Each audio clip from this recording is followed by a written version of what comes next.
Les citoyens de pays nous appellent.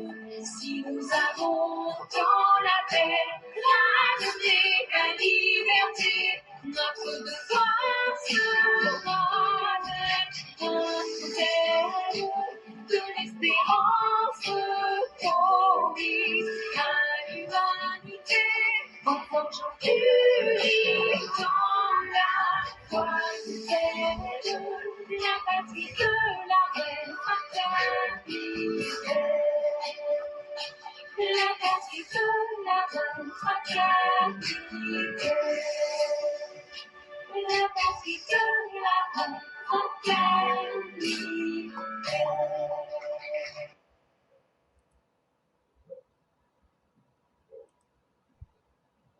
Prenez la santé.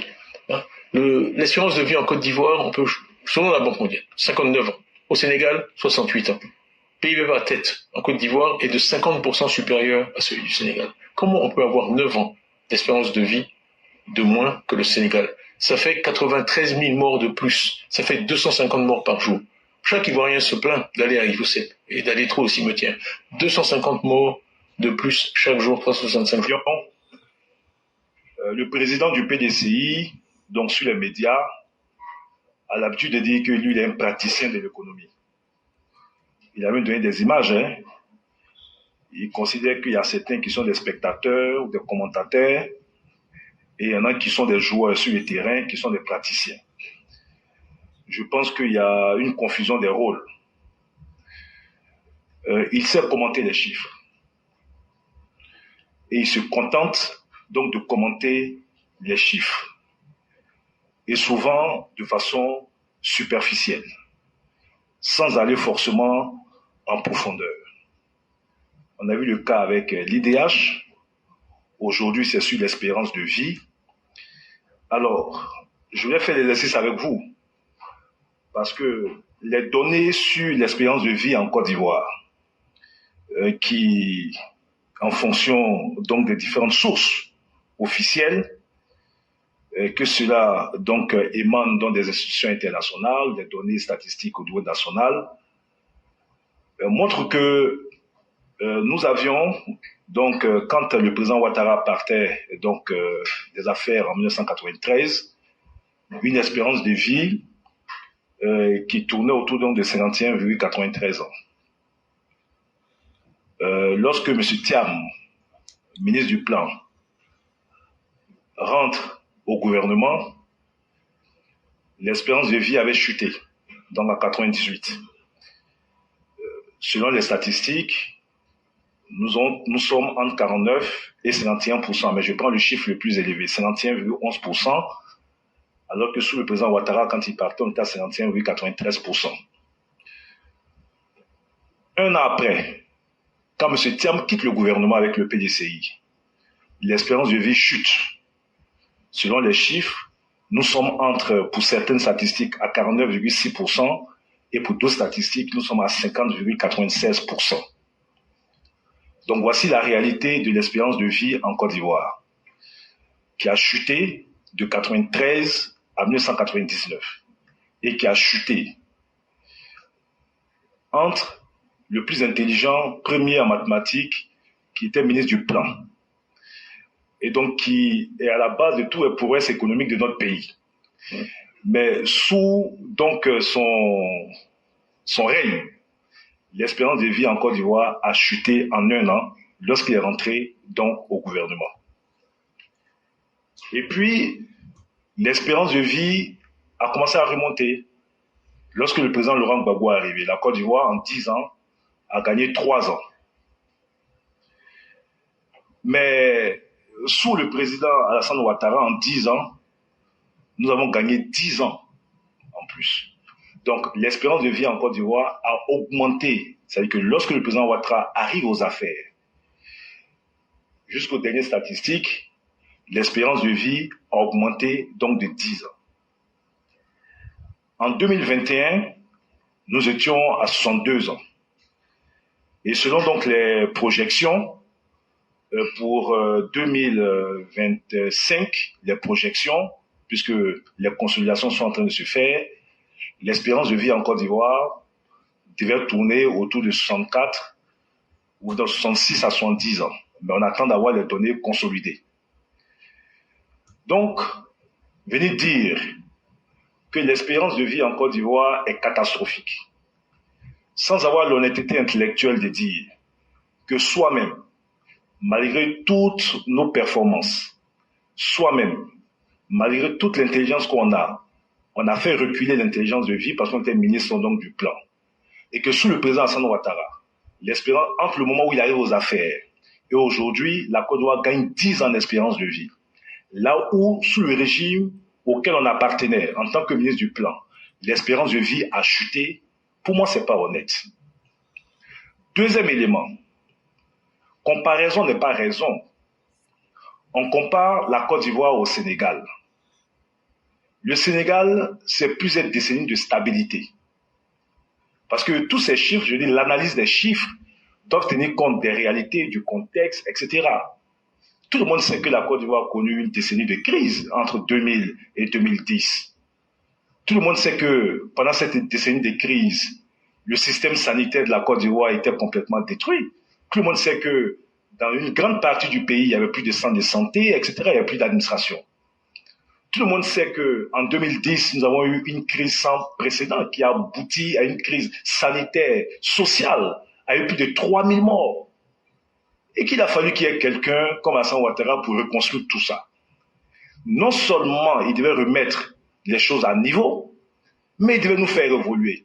Donc on peut mesurer l'importance, l'impact de ce que le président Ouattara a fait au regard de la situation désastreuse dans laquelle il a trouvé donc le pays. C'est pas la même situation désastreuse dans laquelle le champion, toute catégorie, avait trouvé le pays en 1998 lorsqu'il rentrait au gouvernement. Puisqu'il dit lui-même, il aurait fait la dévaluation qui a permis d'avoir une croissance exponentielle, qui a permis au pays d'avoir saisi cela. Je sais qu'il n'a pas fait, mais il dit qu'il a fait. Et donc je dis cela pour dire que ces chiffres, tout dépend de l'année. Il donne un chiffre, mais il faut contextualiser. Le chiffre, c'est en quelle année? Ce chiffre n'est pas conforme avec les dernières données que nous avons avec la réalité. Et l'autre réalité, c'est que le président Ouattara est celui qui aura fait plus évoluer donc les données en termes d'espérance de vie en faisant gagner 10 ans donc aux Ivoiriens. Et ensuite, le Sénégal n'a pas connu de graves crises telles que la Côte d'Ivoire a connu. Et si nous persistons dans cette dynamique de stabilité, c'est tout l'enjeu, monsieur le ministre, pour tout ce que vous dites. Si on persiste dans cette dynamique de stabilité, selon les projections des institutions internationales, cette année 2025, la Côte d'Ivoire devait osciller entre 66% et 70%. C'est-à-dire qu'on aura gagné encore beaucoup plus d'années en termes d'espérance de vie. C'est pour cela qu'il faut qu'ils nous aident à maintenir ce pays dans la stabilité. Et non aller sur les chaînes étrangères pour aller prédire le chaos. Il n'y aura pas de chaos. Il n'y aura pas de chaos. On a été surpris en 2020, on ne sera pas surpris en 2025.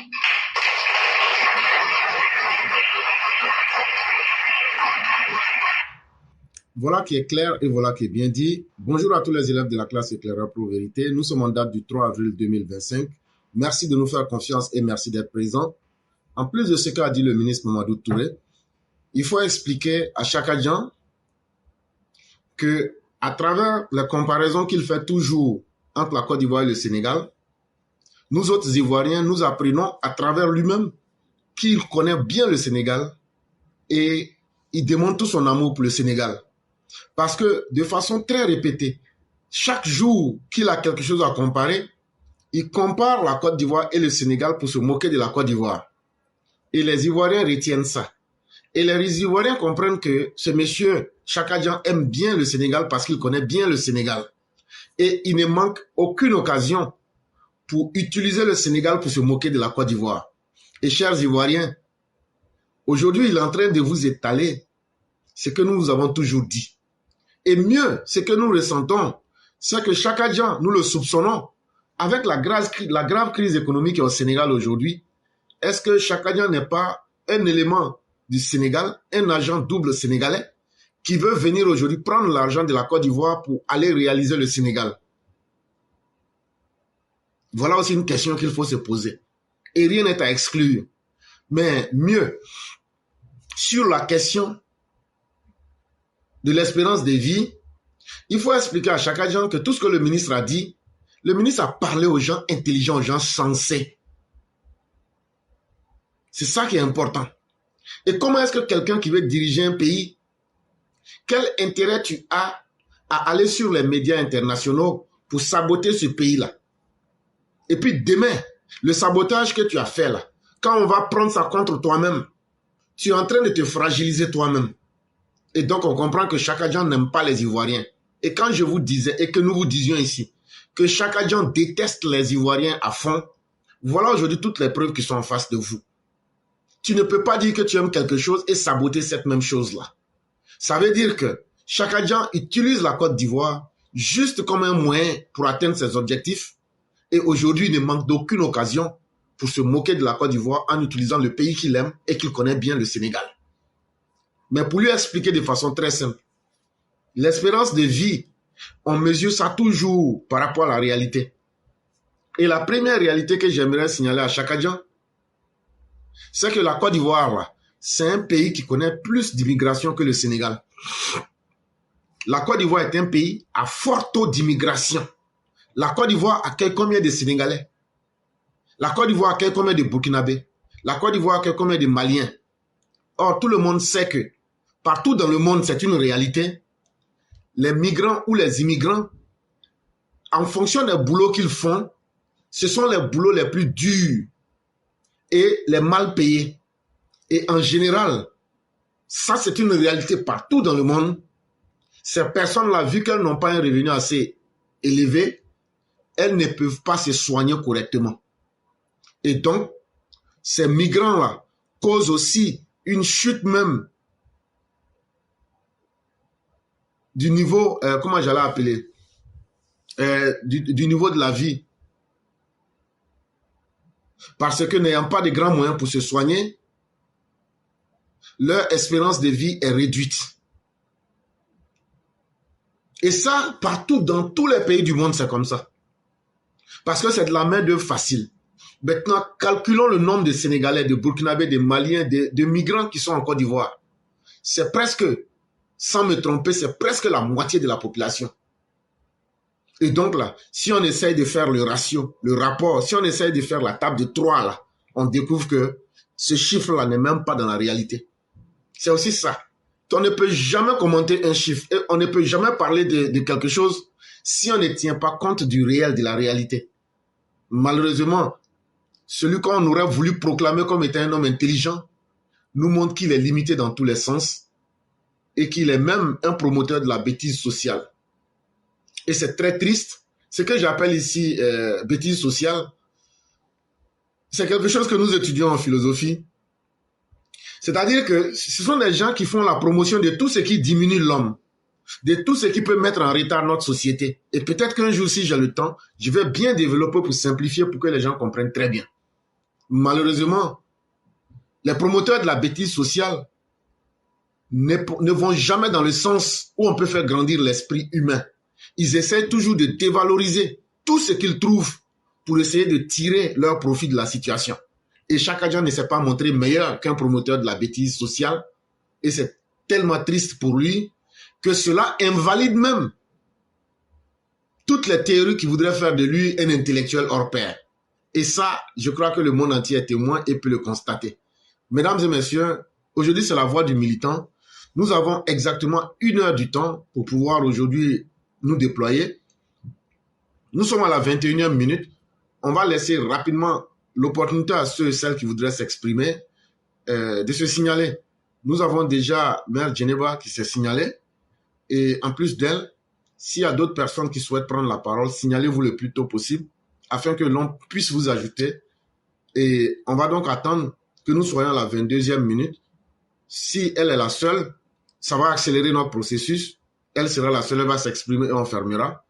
Et s'il y a d'autres personnes, signalez-vous dès cet instant parce que le temps est très très limité pour qu'on sache exactement qui sont ceux qui veulent parler, le temps que nous avons et comment nous allons le diviser et permettre que chacun puisse s'exprimer. Il y a un moment ouragan aussi qui se signale et donc on va attendre. Nous sommes déjà à la 22e minute et donc il y a Mère Salut Koné qui s'est signalé. On ne pourra plus prendre d'autres personnes Nous sommes à la 22e minute, c'est avec les 3 moments que nous allons faire le direct de ce jour. Et donc, on va accorder, au meilleur des cas, 15 minutes à chacune d'elles pour qu'elles puissent s'exprimer. Et donc, on va débuter et on va pouvoir progresser. Et on ne pourra plus prendre d'autres personnes parce que ça va mélanger moi mon programme. Et donc, s'il vous plaît, n'appelez plus et ne vous signalez plus pour ne pas mélanger le programme qui est déjà en cours parce que le temps est déjà divisé et on ne pourra plus revenir en arrière.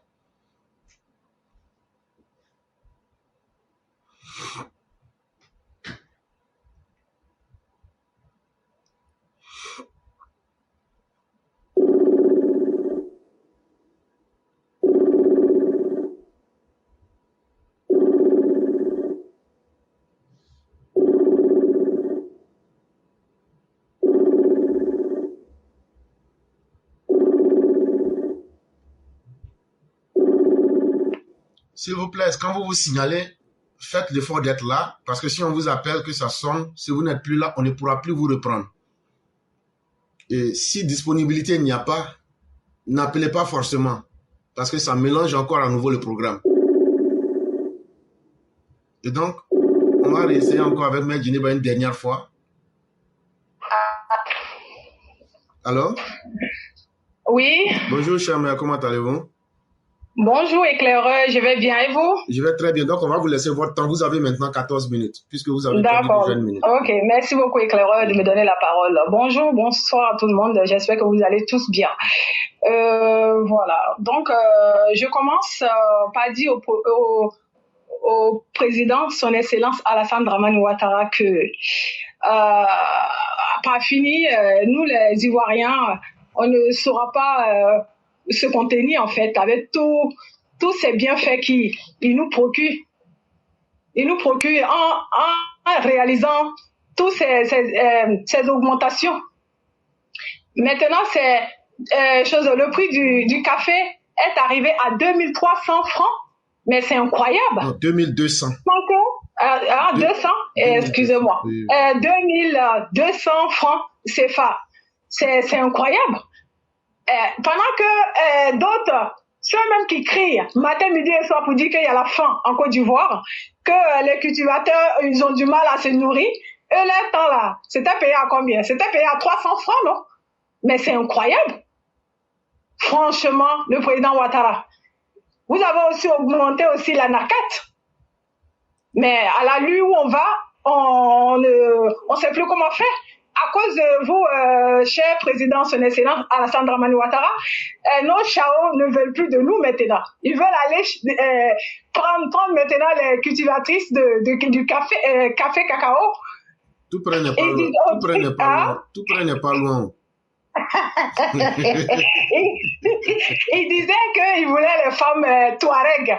À cause de ça, là, nous tous, on avait commencé à ressembler aux femmes touareg. Donc maintenant, c'est le café maintenant, le président Ouattara. À la lui, vous partez là, ça risque de nous compliquer l'affaire. Hein? Parce que là, on doit encore devenir cultivatrice de café cacao. Mais c'est pas grave. Nous sommes déterminés. Et vous, les chaos, vous êtes à nous.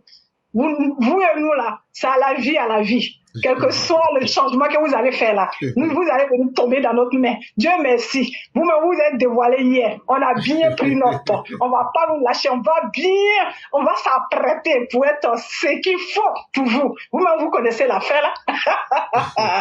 Ça, c'était l'entrée à la matière. Merci. Donc, ok.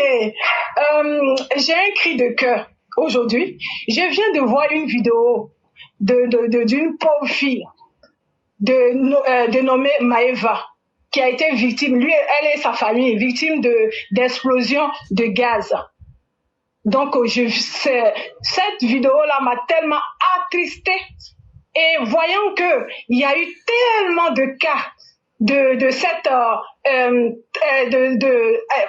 causés par le gaz en Côte d'Ivoire, que je viens aujourd'hui pour demander pardon, pour demander au secours, pour demander à l'aide au gouvernement de Côte d'Ivoire. S'il vous plaît, soyez l'un des premiers à trouver une solution à ce problème. S'il vous plaît, obligez les vendeurs de gaz à avoir ce qu'il faut, je ne sais pas. Avoir un certificat ou je ne sais pas. Trouver une solution. Parce que apparemment, c'est lorsque les revendeurs là ils essayent de diminuer les bouteilles de gaz là. C'est là que après ils mettent pas la protection qu'il faut et du coup c'est ça qui envoie ces explosions là. D'après ce que je sais. Et puis en plus, je pense que ça serait bien que dans les maisons, il y ait un détecteur de gaz, s'il vous plaît, chers Africains, chers Ivoiriens. Nous avons un sérieux problème. Nous attendons toujours que le pire arrive pour que nous puissions maintenant courir dans tous les sens pour soi-disant trouver la solution, alors que c'est trop tard. Vous minimisez quelque chose qui est grave, qui atteint la vie de plusieurs personnes. Qui détruit la vie de plusieurs personnes. Cette pauvre gamine de 9 ans, Maëva, ça a gâché sa vie. Et en plus, il n'y a pas assez d'argent pour faire les greffes, pour qu'elle puisse avoir un semblant de vie. Franchement, chères autorités ivoiriennes, s'il vous plaît, levez-vous. Ça là, on sait que vous avez beaucoup fait, mais soyez l'un des premiers gouvernements à trouver une solution à ce problème. Prenez ce problème à bras le corps. Soyez plus sévères, soyez plus regardants. Faites des contrôles. Et les parents de famille, les mères de famille, levez-vous, achetez les détecteurs de gaz. Je ne sais pas si ça existe en Côte d'Ivoire. Achetez et mettez. C'est important, c'est pour elle y va de votre vie. Donc ne prenez pas ça à la légère. Voilà, ça c'était mon cri de cœur. Je finis ça. Vous, Chakadjan, vous êtes maintenant subitement intéressé par la durée de vie des Ivoiriens? Mais attendez, c'est pas l'hôpital qui se moque de la charité, ça. Vous, avec votre ivoirité là, il y a eu combien de morts liées à ça? Quand vous étiez ministre du plan là, ça ne vous a pas traversé la tête de savoir que les Ivoiriens mouraient plus que les Sénégalais en ce moment-là? Vous, avec vos sorties de tous les jours que vous faites maintenant, vous commencez à être plus que ridicule. Le peu de crédit que on avait de vous là, vous êtes en train de perdre ça. Vous êtes tellement ridicule, vous ne savez pas quoi dire, vous voulez à tout prix trouver une solution pour salir l'image du président Ouattara, pour salir le gouvernement du président Ouattara. Mais voilà ce que vous avez eu en faisant cela. Grâce à vous, nous venons de découvrir que la durée de vie des Ivoiriens a augmenté de 10 ans. En 10 ans de gouvernance du président Ouattara. C'est ce qui n'est pas étonnant. Vu la tranquillité que les Ivoiriens ont aujourd'hui grâce à ce monsieur, vu la sécurité que les Ivoiriens ont aujourd'hui, vu la qualité de vie que nous avons, mais c'est normal. Nous sommes tranquilles. Nous circulons comme il faut. Nous nous aimons. Nous nous nourrissons dignement. Les cultivateurs sont tranquilles. Ils sont payés comme il le faut. Et en plus, le président Ouattara a mis la CMU pour que les cultivateurs puissent aller se faire soigner à un prix pas cher. Mais c'est normal que la qualité de la vie soit plus élevée. Non, Chakadjan, Tidjan Thiam, s'il vous plaît. Si vous aimez autant votre pays d'origine, mais allez-y là-bas. Nous, les Ivoiriens, nous n'avons pas besoin de vous. Nous avons assez de compétences en Côte d'Ivoire pour prendre votre place. Et en plus, vous êtes arrivés là illégalement. Franchement, trop, c'en est de trop. Nous n'avons plus besoin d'un charlatan comme vous. Libérez la place aux Ivoiriens, s'il vous plaît. Je cours maintenant pour finir, pour aller dans le pays de Laurent Gbagbo, son pays d'origine, ça veut dire le Mali. J'ai entendu la dernière fois sur Ouverture Média que les Mauritaniens là, maltraitaient les Maliens chez eux, que donc du coup, un membre de leur gouvernement s'est levé pour aller là-bas, pour aller essayer de calmer les choses. Vous voyez, chers Maliens, quand on suit les gens sans réfléchir là, quand on n'écoute pas les personnes comme nous, qui venons nous asseoir là pour vous conseiller, pour vous mettre en garde, pour vous dire faites attention, que vos gouvernements là, ce qu'ils sont en train de faire là, ils sont en train de vous mettre en palabre avec tout le monde et pour pouvoir vous isoler, pour mieux se servir de vous. Vous voyez les conséquences aujourd'hui. En s'en prenant aux choses aux Mauritaniens pour rien là, vous attendez à quoi? C'est vous qui êtes déversés partout et c'est vous qui avez la grande gueule. C'est normal qu'on vous traque, on vous traite comme des animaux.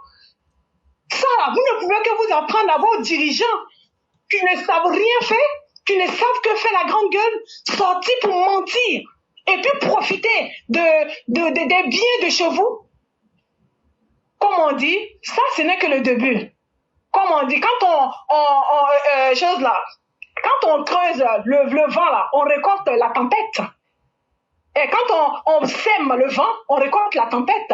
Donc, ne vous levez pas pour commencer à vous battre dès maintenant. Commencez à demander pardon à tout le monde dès maintenant. Hein.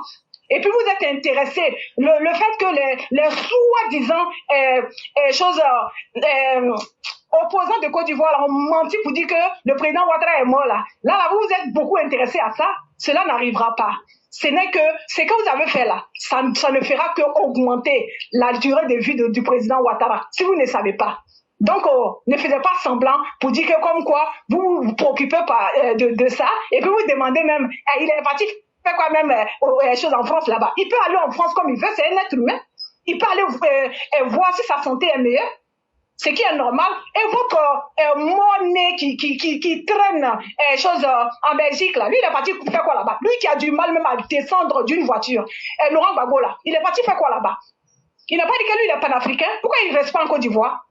Regardez-moi des gens comme ça, qui n'ont pas fini de régler leurs propres problèmes, qui se préoccupent de ce qui se passe chez eux, chez les autres. Parce que votre seule ambition là, c'est pour qu'il arrive quelque chose de mal à notre président, pour que la Côte d'Ivoire puisse être comme chez vous. Cela n'arrivera jamais. Donc, vous pouvez aller commencer à prier pour vous-même d'abord. Voilà, je m'arrête là. Je vous souhaite une bonne début et fin de journée à tous.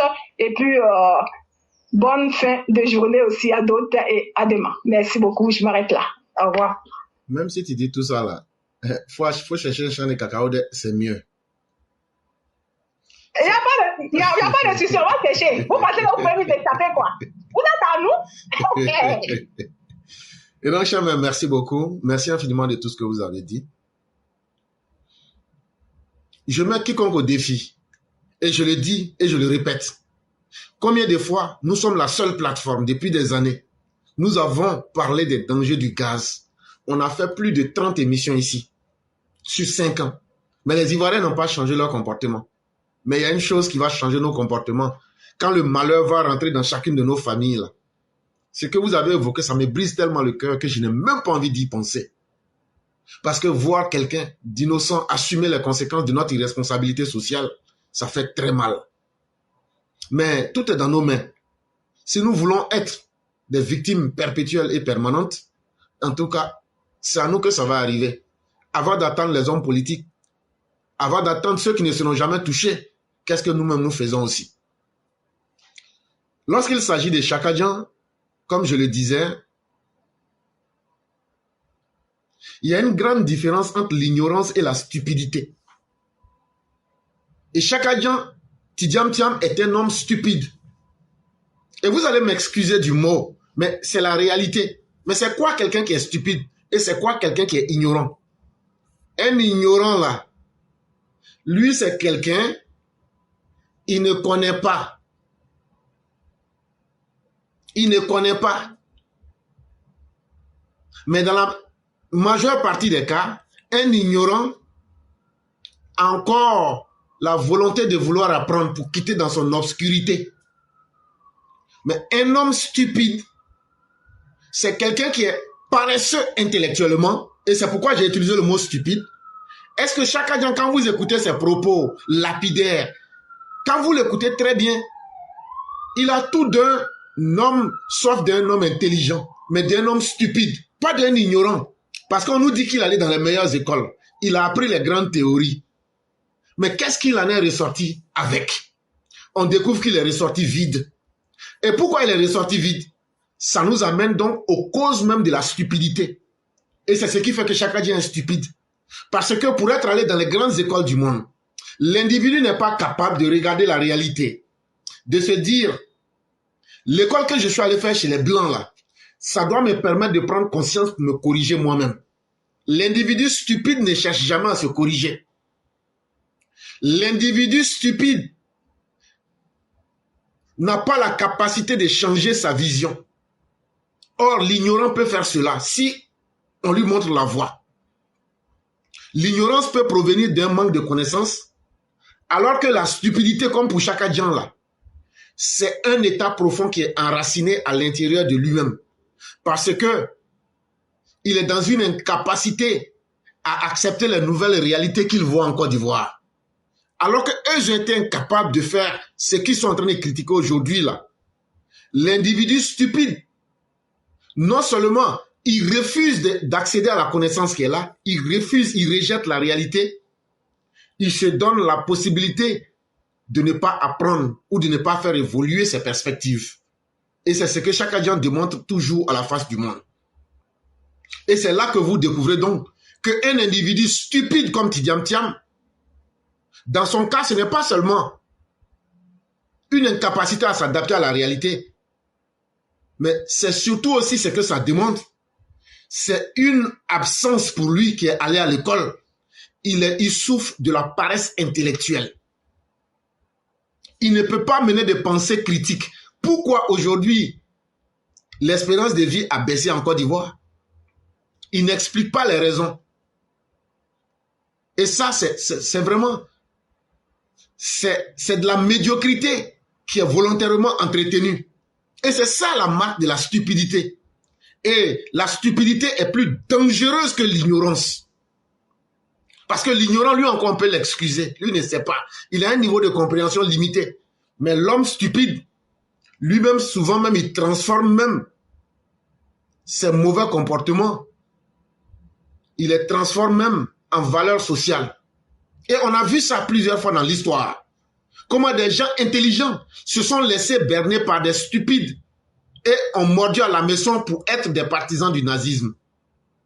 C'est ce qu'on appelle, ce sont les individus stupides qui décomplexifient, c'est-à-dire qui rendent facile les problèmes sérieux. Il n'y a aucune société humaine sans problème. Mais venir dire tel problème est comme ça parce que c'est comme ça, c'est-à-dire on fait une réflexion binaire, si c'est pas bon c'est que si c'est pas bon c'est que c'est mauvais, si c'est mauvais c'est que c'est bon. Et on fait une réflexion binaire et puis on passe rapidement. On simplifie les situations alors qu'on n'apporte pas de solutions. Quand vous l'écoutez là, il parle mais il ne donne pas de solutions. Mais est-ce qu'un homme intelligent peut parler sans donner de solutions? C'est ça qui fait que Tidiane Thiam là, c'est un individu extrêmement stupide. Et ces gens-là sont, à cause de leur stupidité, très dangereux pour la société. Parce que s'ils accèdent au pouvoir, là, ce n'est pas avec la raison, ce n'est pas avec leur réflexion qu'ils vont diriger le peuple. Et ils vont pousser le peuple au conformisme. C'est-à-dire que tout le monde doit être comme eux. Et c'est pourquoi tu vois déjà Tidiane Thiam, il est toujours braqué sur sa position. Et ceux qui le suivent sont toujours braqués dans leur position. Parce qu'ils veulent imposer un conformisme social. C'est-à-dire que si tu n'es pas avec eux, tu es contre eux. Et donc ils vont pénaliser tous ceux qui réfléchissent. Ils vont pénaliser tous ceux qui travaillent. Ils vont pénaliser tous ceux qui analysent la réalité et qui veulent tirer de la connaissance pour évoluer. Voilà le danger de ces personnes. Et c'est le même cas pour Laurent Gbagbo. C'est-à-dire qu'on trouve des problèmes qui sont là dans notre société. En tant qu'homme politique, on vous dit venez régler les problèmes. Eux, ils sont là, ils viennent dire, bon, tel problème là, c'est facile. Oh bon, on mange pas goudron. Non, on fait pas comme ça. Et les gens, par conformisme, par aveuglement social, prennent les résultats de cette stupidité. Ils obéissent aveuglément parce que c'est facile. Mais ça ne résout pas vos problèmes. Laurent Gbagbo qui disait hier qu'on ne mange pas les routes. Demain, là, est-ce qu'il peut venir faire un programme de campagne pour dire je vais faire route? eux-mêmes là, ils se sont inscrits dans l'irrationalité, dans l'incompétence, en utilisant délibérément la stupidité. Et ça les a rattrapés aujourd'hui. Et ça fait aujourd'hui, ils ne peuvent pas écrire un livre de programme de campagne pour venir dire, quand on va venir, on va faire des routes et des hôpitaux. Les gens vont leur dire, mais vous nous avez rendu bêtes en nous disant qu'on ne mange pas route. Donc quand vous allez venir faire route là, c'est qui est bête? Et donc il faut que la société ivoirienne fasse attention. Et au fur et à mesure que chaque agent parle, nous décodons ce qu'il dit et nous comprenons bien ce qu'il dit. Mais il est en train de se dévoiler, de se mettre à nu. Et c'est très important parce que nous autres qui sommes des intellectuels, c'est à nous de vous expliquer et de vous montrer ça clairement. Donc, à part le Sénégal, là, il n'y a pas un autre pays qu'il peut comparer à la Côte d'Ivoire. Mais toi, un homme intelligent, tu dois te dire, mais pourquoi c'est toujours comparaison Sénégal-Côte d'Ivoire? Ça veut dire qu'il aime le Sénégal plus que la Côte d'Ivoire. Ça veut dire qu'il déteste les Ivoiriens. Mais ça veut dire qu'aujourd'hui, là, quand il va finir de piller l'économie en Côte d'Ivoire, là, c'est pour aller donner ça aux Sénégalais. Ça veut dire qu'il connaît bien le pays de son père. Et ça veut dire qu'il est attaché au pays de son père. C'est son subconscient qui vous parle. Et faisons beaucoup attention. Parce que ces gens qui obéissent à l'aveuglement intellectuel et à l'obéissance aveugle et qui refusent la réalité parce qu'eux-mêmes, ils ne veulent pas s'auto-corriger. Ils ne veulent pas faire de correction à leur niveau. Chacun en est un partisan. Et c'est un individu qui ne peut que faire tomber notre société, qui ne peut faire que faire régresser notre société. C'est un agent corrosif. C'est un agent qui ne peut pas faire évoluer notre société. Là où le président Ouattara et le RHDP parlent avec le concret pour montrer ce que nous avons fait, pour faire évoluer la vie humaine, eux ils sont dans les critiques faciles, ils sont dans la banalisation des faits, parce que cela va attirer le conformisme chez les individus aux états d'esprit faibles, et comme ça, ils auront des partisans, des gens qu'ils ont manipulés, ils vont se faire voter, et demain, là, vous serez en face des conséquences. Ne soyez pas des gens irréfléchis. Ne soyez pas des gens qui suivent tout le monde. Soyez des gens qui vont se libérer de leur propre paralysie intellectuelle et morale. Ne suivez pas des paralytiques intellectuels, des paralytiques moraux comme Tidiane Thiam et Laurent Gbagbo, parce qu'ils vont vous conduire à être dans la stupidité sociale. Et ça, chers mères, c'est important que je le signale. Vraiment, merci à vous.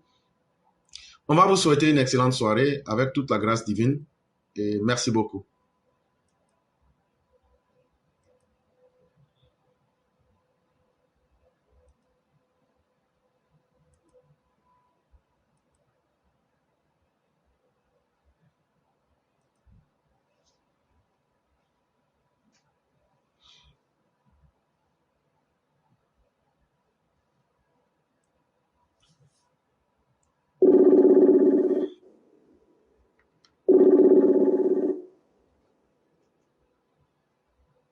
Allô? Allô? Bonjour, chère mère, comment allez-vous? Bonjour, mon éclaireur pro-vérité, je vais bien. Dieu merci. Merci, et vous? Ça va très bien. Donc, on vous laisse votre temps de parole. Ok. Donc, bonjour à toute la classe au Mao et au Chao. Mes parents, ne suivez pas les peines perdues qui considèrent les humains comme des vers de terre pour seul but de vous utiliser comme des pêches à pas, innocents comme vous, en cherchant des techniques marketing dans leurs propres intérêts pour faire comprendre et faire croire qu'ils sont là pour vous. C'est des opposants techniciens à la maison. Vous êtes des acrobates et par tous les moyens des solutions pour ces morts vivants. Ces Akpanis sauvent quand ils veulent, dès qu'il y a danger. Les demi-douzaines de Papa Ado, c'est à partir de 2030. Papa Ado est notre pronostic gagnant. Papa Ado est notre sondage.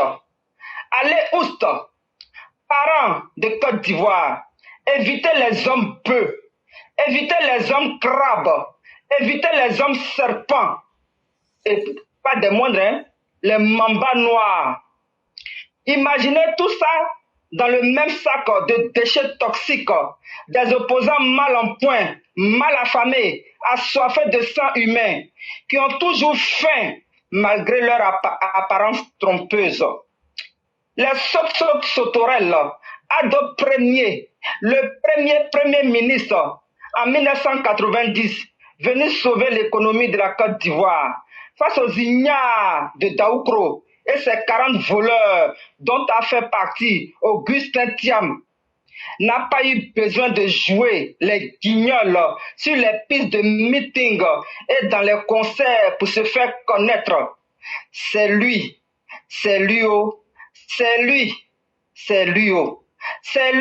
en tout cas c'est lui, le Babaké qu'on connaît, travailleur, bosseur, le sans anesthésiste.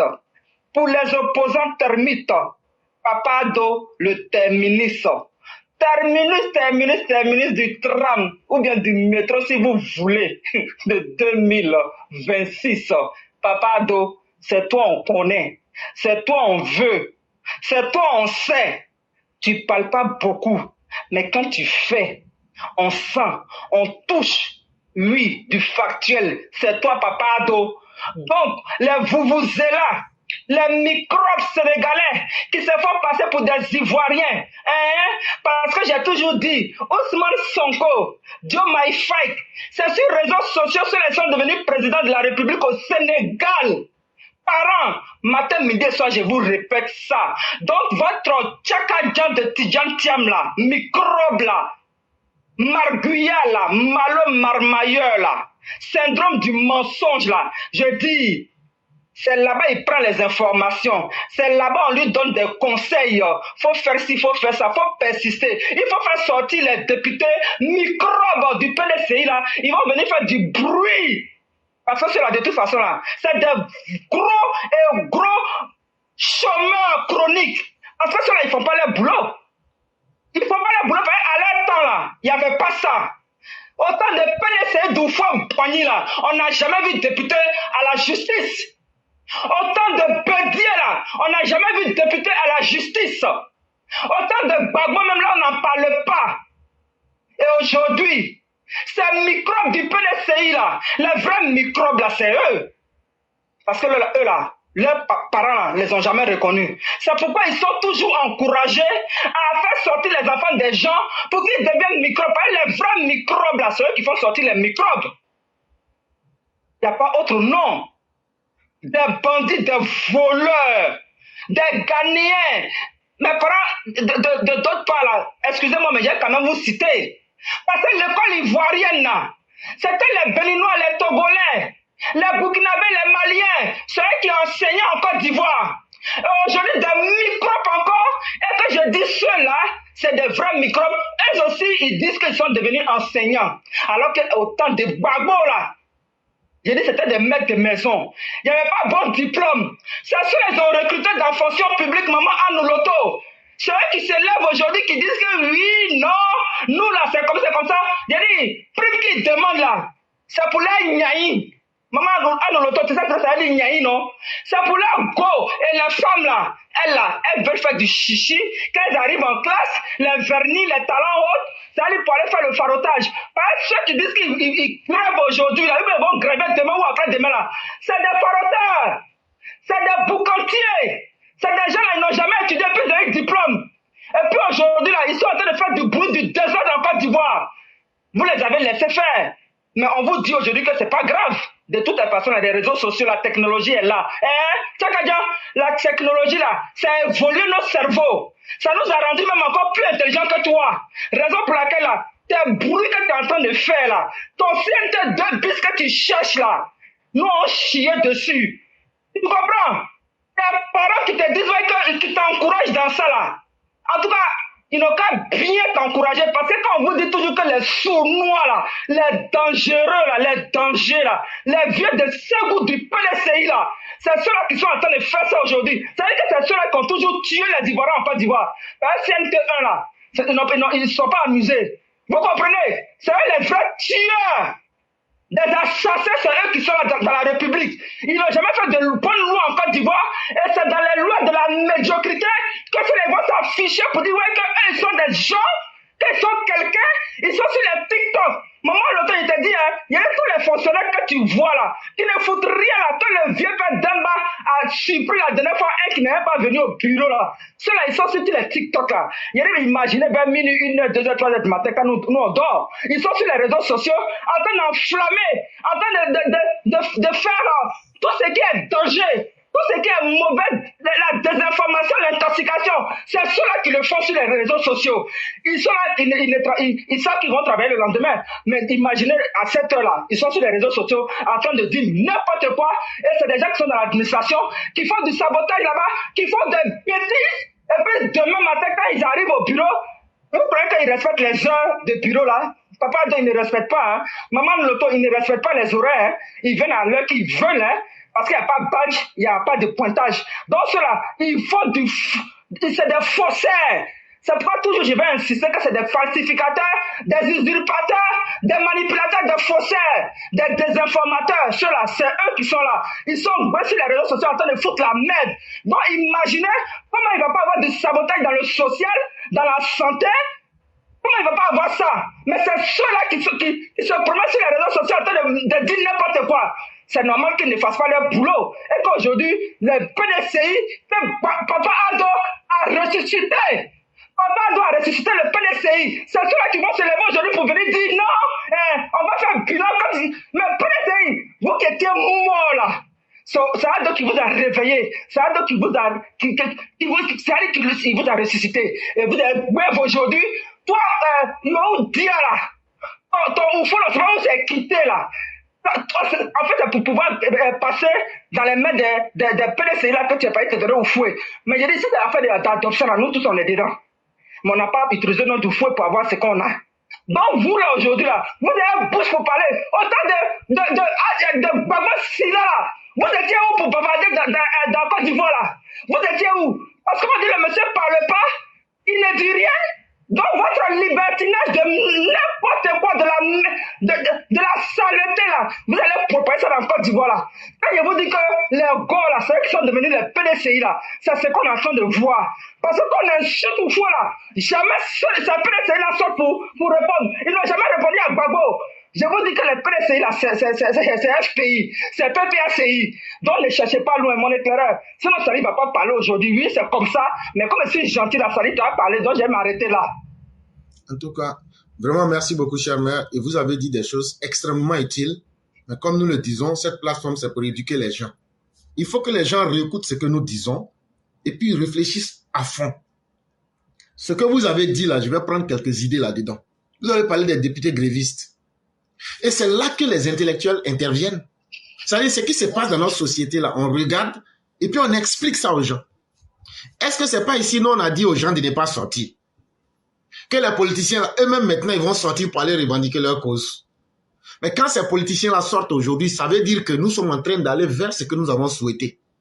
Aujourd'hui, là, on a vu les députés, non? Mais si ça se passait mal, là, c'est qui allait rester dedans? Cher maire. En tout cas. Donc, on n'a qu'à prier Dieu que les politiciens viennent prendre leur rôle pour aller affronter les défis de notre société dans les rues. Là, quand c'est comme ça, quand ils vont les verser là, ça va être une leçon pour les autres politiciens. Et moi, j'ai dit et je prie Dieu pour que ces gens-là persistent dans ce qu'ils sont en train de faire, pour que Chaka Diagne, Laurent Gbagbo, avec leur famille, puissent se mettre devant. Parce que c'est ce qu'on a souhaité sur cette plateforme-là. Et moi, je suis très heureux de ce qui s'est passé hier.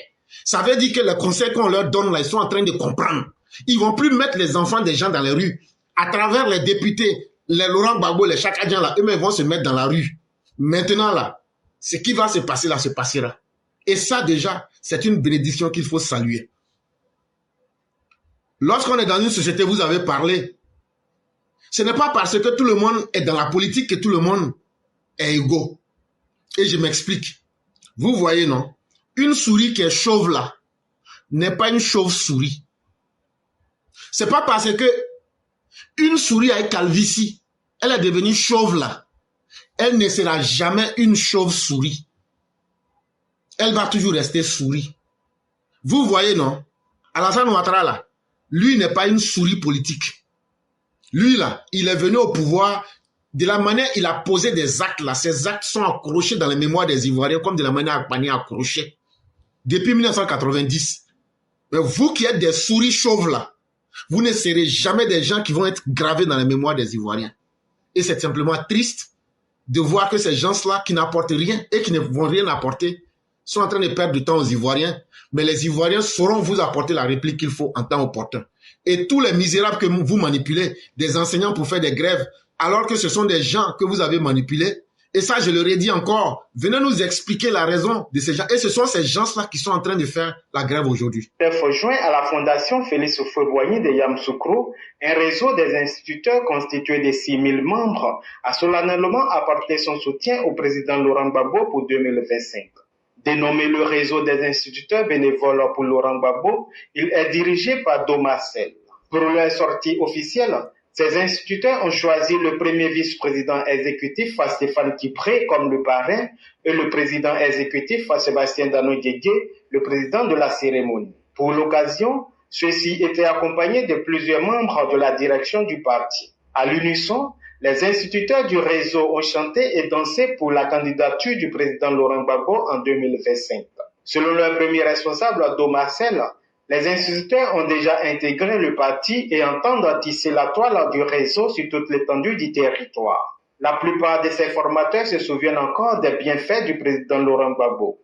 Vu la situation délétère de l'école ivoirienne en général et celle des instituteurs en particulier, le réseau appelle le président Laurent Gbagbo au secours. Samedi 29 juin. Et donc vous voyez cette association d'ingrats patentés certifiés, ce qu'ils n'ont jamais pu obtenir même dans leurs rêves, quand ils l'obtiennent, ils se laissent manipuler en espérant ce qu'ils ne vont jamais obtenir. Mais cela ne peut pas faire changer la réalité. Et ça, il faudrait qu'ils le comprennent. Quand ce sont des faussaires comme Stéphane Kipré, des haineux tribalistes comme Sébastien Dano-Diédié avec Laurent Gbagbo, qui vont les manipuler pour dire qu'ils vont faire une grève, ils n'ont qu'à faire la grève. Mais les conséquences seront là. Et donc, chers mères, merci beaucoup. On va vous souhaiter une excellente soirée avec toute la grâce divine. Mon éclaireur. Ah, maman éclaireuse. Ah, pardon. Faut me donner un peu papa éclaireur. Comme ça, il va Bamougou, celui qui pensait que c'était mon mari, là. B52, non? J'ai dit, son mot Dia Pro Max. Il est venu s'amuser avec le cœur de notre sœur de l'Ouest. J'ai dit, mon combat, B52, c'est mon combat dans les 2 jours là. Faut laisser. Il me connaît. Oh. Quand je vais faire une semaine sur ou me défaire 2 semaines. Oui, 2 semaines, je te donne le feu vert. Okay. Parce qu'il ne m'aime pas. Okay. Oui. Non, il s'est amusé, il t'a matagrabolisé. Il a joué avec ton cœur. Et ça, c'est comme la calebasse d'Akissi qui est cassée. Et ça là, pour recoller, ça sera dur. Il aura toujours des traces. Et il faut qu'on se venge. B52, partout où tu te trouves, aux dernières nouvelles, on m'a dit que nos radars t'ont repéré au Tchad. Ça, aux dernières nouvelles, hier à 22h15, on dit que B52 était au Tchad.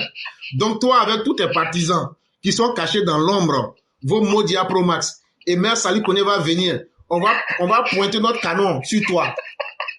On va pointer notre canon comme les militaires, comme ce qu'ils ont fait à Gikayue. Notre char combat, on va diriger ça sur toi. D'ici 2 semaines, on ne va plus parler de B52. Vraiment, merci beaucoup, chère mère. Merci beaucoup. On va vous souhaiter une excellente soirée et bien des choses à toute la famille. Merci beaucoup. Merci à tous.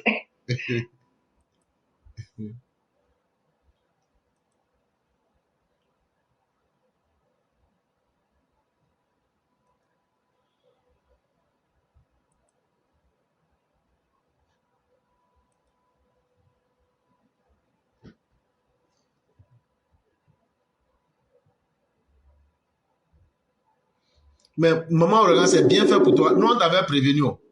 Nous, on n'a jamais mauvais conseil à quelqu'un. Alors... Bonjour, cher mère. Je crois qu'aujourd'hui, on a une autre jour de victoire. Hein. Combien de fois on a conseillé maman Ouragan ici? Est-ce qu'elle nous a écoutés? Professeur, depuis que je te suis là, est-ce que tu as une fois menti? Jamais. Ah. Voilà. Moi, ça maintenant. Je vous l'ai dit ici, non? B52 a coupé ses 2 oreilles. Ok. B52 a coupé ses 2 oreilles en direct devant tout le monde. Elle est venue reconnaître les faits aujourd'hui.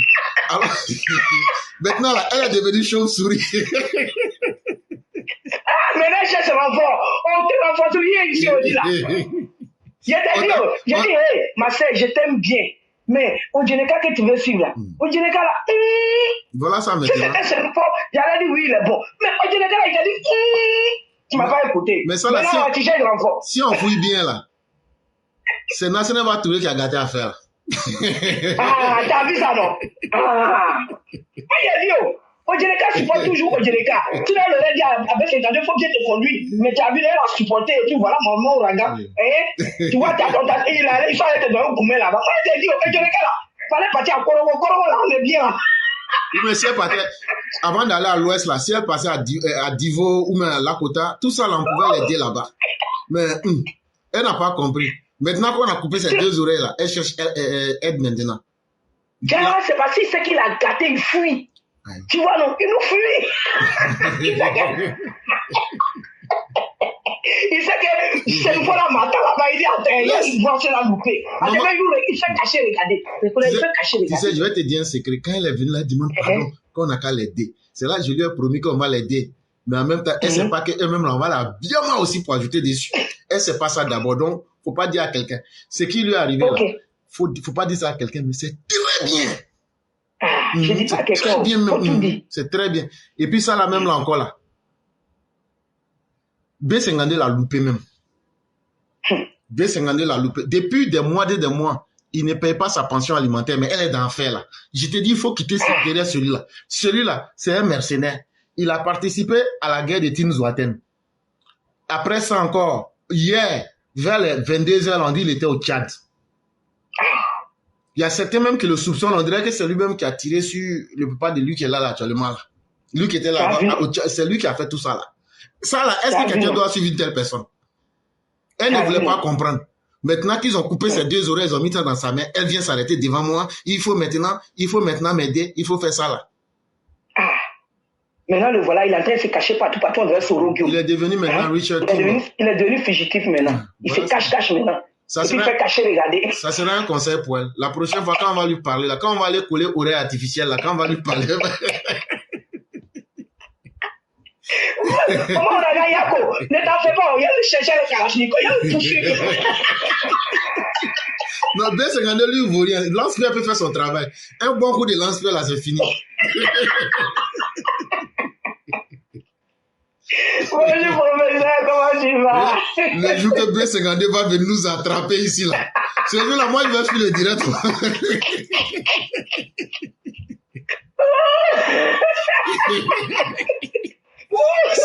Ces partisans sont là.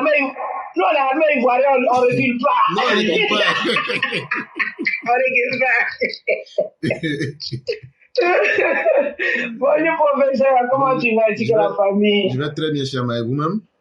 Alhamdulillah. Et la famille? Bon, ça va, par la grâce de Dieu. Dieu merci. Bonjour à tous les EPV de Facebook. Bonjour aux EPV de TikTok. On va dire encore merci à Dieu pour la séance d'aujourd'hui, la voix des militants. L'éclaireur, Chakadjan, mais l'éclaireur, tu peux te cacher de tout le monde, mais est-ce que tu peux te cacher de Dieu? Non, jamais. Dieu là, c'est lui qui connaît l'intérieur de poitrine. Ce que Chakadjan est en train de nous dire là, c'est pas sa faute, mais c'est ça qui est dans son cœur. Donc Dieu fait de telle sorte qu'il puisse parler. Sinon là, wallah et billah, moi je sais que le monsieur là, quand il finit, va s'asseoir, il écoute ses émissions, il se dit, merde, pourquoi j'ai dérapé là-bas? Mais tu vas déraper parce que c'est ce qui est dans ton cœur. Dieu ne va jamais te permettre de faire sortir le bon s'il y a le mal dans ton cœur. Donc tout ce que l'opposition est en train de faire à l'intérieur, c'est pas leur faute. C'est la puissance de Dieu qui est sur eux. Il faut sortir ce qui est dans leur cœur. C'est-à-dire que ce n'est pas de leur faute, mais Dieu même les tient tellement qu'ils ne peuvent pas dire autre chose que ce qui est dans leur cœur. C'est ça. Donc c'est tout ce que chacun est en train de faire là. C'est son cœur qui nous parle. Il nous montre que tous les Ivoiriens, je vous aime pas. Et puis chacun même là, quand il lit entre les lignes, tu sais que le cœur s'est gâté pour lui. Donc actuellement, il est dans le pays de Gatouzo, c'est gâté pour lui. Il sait que les Ivoiriens ne vont jamais le laisser être président en Côte d'Ivoire là. Il sait ça. Il sait ça. Il est venu nous tester et il a vu notre force, il a vu notre puissance. Tu vois, c'est pourquoi j'ai dit qu'alhamdulillah, que les réseaux sociaux existent.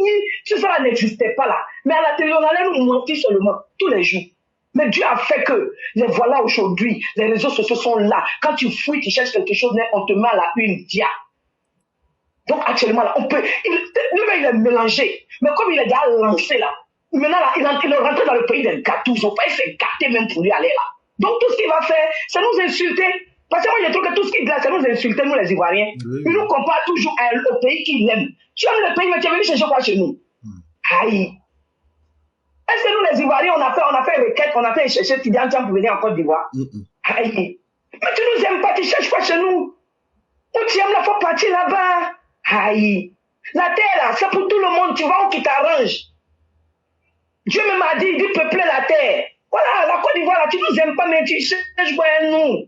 Hein? Mais nous, on comprend que c'est gâteau aussi toi là. Donc on te comprend. Tout ce que tu dis, on va te répondre. Papa doit des enfants pour te répondre. Et après, le ministre, ton petit frère, ton tout dernier petit frère est venu te parler, calme. Il t'a déconstruit calmement comme ça. C'est de ça qu'il s'agit. Quand tu as la vérité dans le cœur, ça sort. Mais quand tu as le mal aussi dans ton cœur, ça sort. Parce que Dieu dit, c'est lui qui nous tient. Et c'est lui qui a la force sur nous. Ce qui est dans ton cœur, c'est ce qui ressortit. Tu vois, même tu parles, mais tu vas t'asseoir, tu dis, hé, j'ai dit ça. Tellement c'est ça qui est dans ton cœur. Donc, il ne peut rien. Il n'a qu'à continuer seulement à partir sur les plateaux télé. Continue à parler. Nous, on aime ça même. Continue. Pardon, continue. Tu as dit à tout gâter, mais continue quand même. Continue de parler. C'est bien qu'on sache qui tu es. Moi, je préfère savoir à qui j'ai affaire que de ne pas savoir à qui je n'ai pas affaire. Donc, continue de parler. Chacun dit merci. Maintenant, la Côte d'Ivoire, l'éclaireur. La Côte d'Ivoire, il y a trop de fessis parmi nos fonctionnaires. Il y a trop de fessis dans tous les corps, l'éclaireur. C'est moi qui te dis. Les sages-femmes, les médecins, les docteurs, tout. Il y a tous les fessis. Dieu merci que notre armée, on est en train de rééduquer notre armée, et l'armée est en train de comprendre, en train de changer de visage. Mais ça ne veut pas dire que tous ceux qui sont dedans sont de cœur, hein? Non, hein? Ils sont là, ils sont dans tous les corps. Voilà pourquoi quand tu vois que je dis le plus souvent que le RHDP doit demeurer pendant 80 ans, 100 ans là. L'éclaireur, c'est pour pouvoir balayer tout ça là. Parce que chaque fois que le RHDP montera, ils vont essayer de corriger,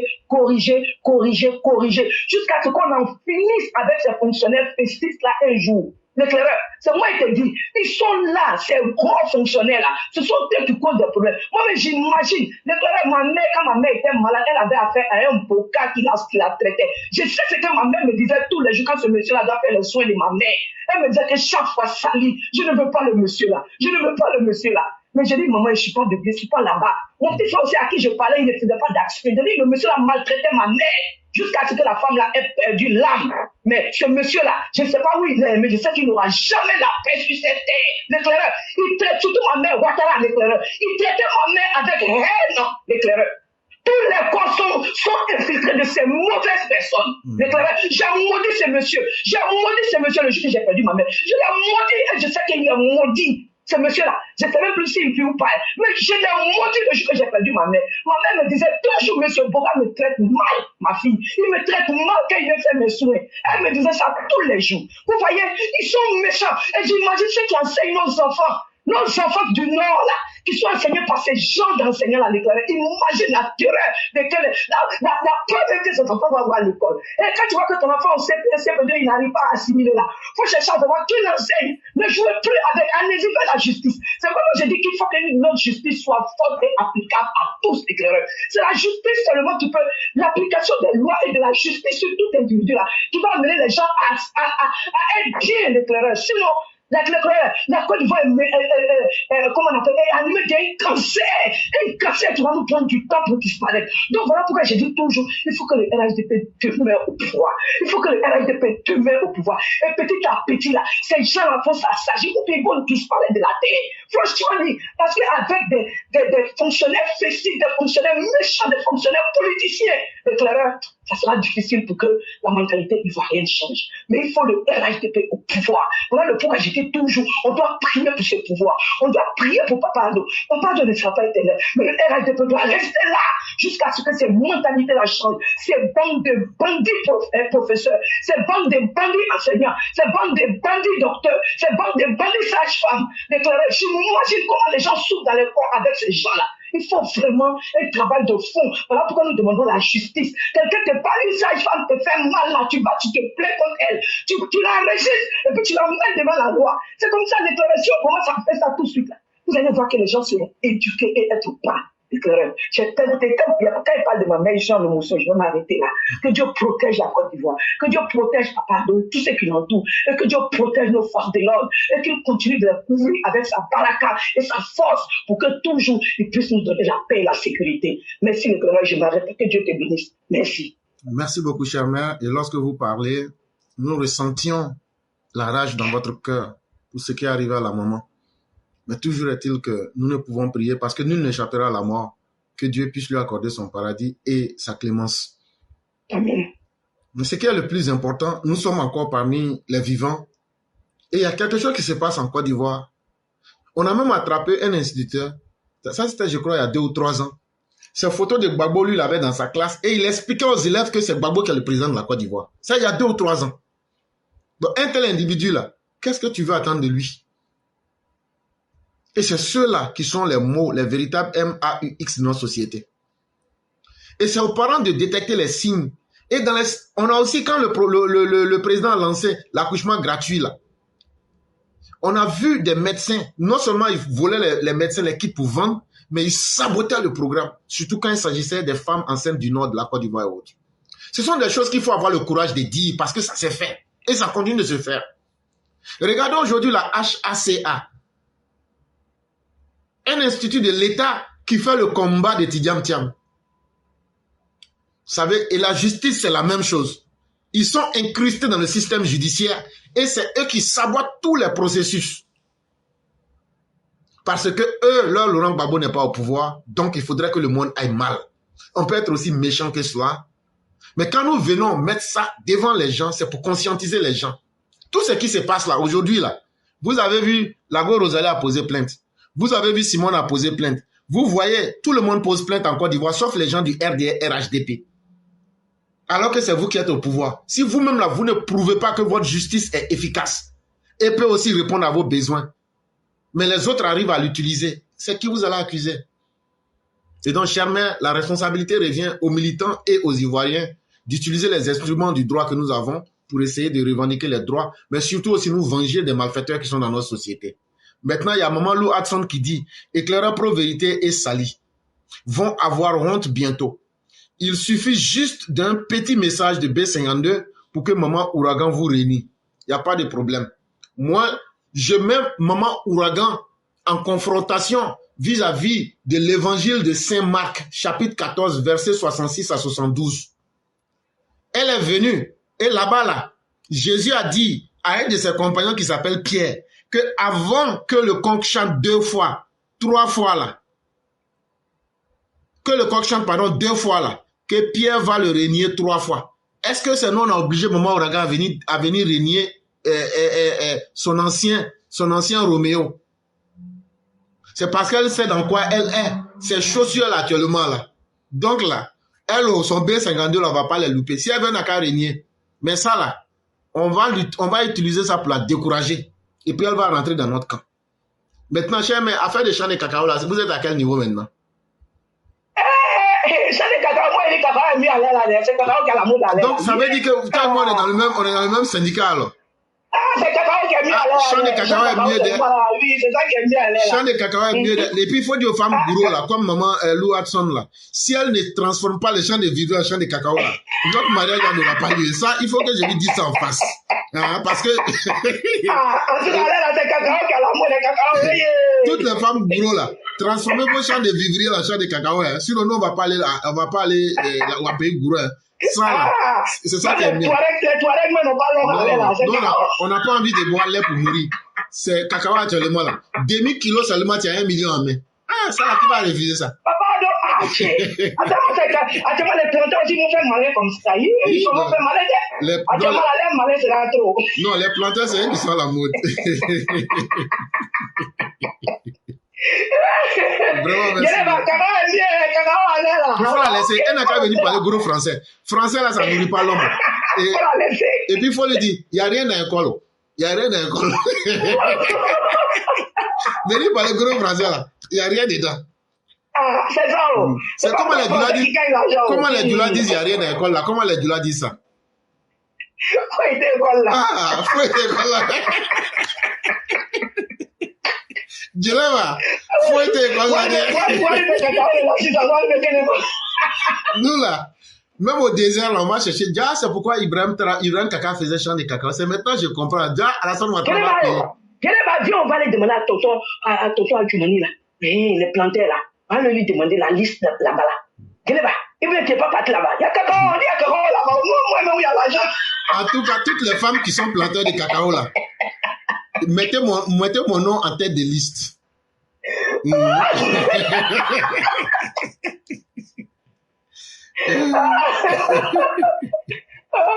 Vraiment, merci beaucoup, cher maire. Merci infiniment, cher frère. Excellente journée, que Dieu nous protège. Amen, amen. Merci beaucoup à vous. Et puis, je ne veux pas qu'on dise que j'ai trahi quelqu'un, hein, parce que je suis en train de lutter pour mes intérêts. Donc, l'aîné Olivier Amiral, tous les gars de l'ancien syndicat, là, je ne fais qu'aller rechercher mes intérêts. Donc, laissez-moi dans ce que je suis. Actuellement, j'évolue comme un gore.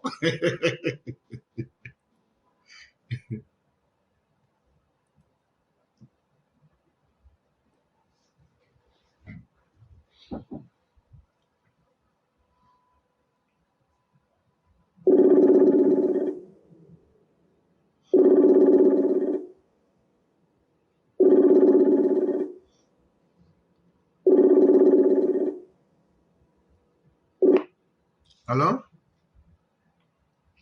Allô? Hello. Oui, bonjour le grand maître, comment allez-vous? Oui, bonjour, monsieur éclaireur. Okay. Donc, on va vous laisser 5 minutes, vu que vous aviez appelé en dehors du temps. Il y a d'autres personnes aussi, donc on va vous accorder 5 minutes pour que vous puissiez vous exprimer. Okay. Et bonjour à tous les amis du progrès. Je sais que tous les enfants des papas Ado sont les enfants qui aiment le progrès.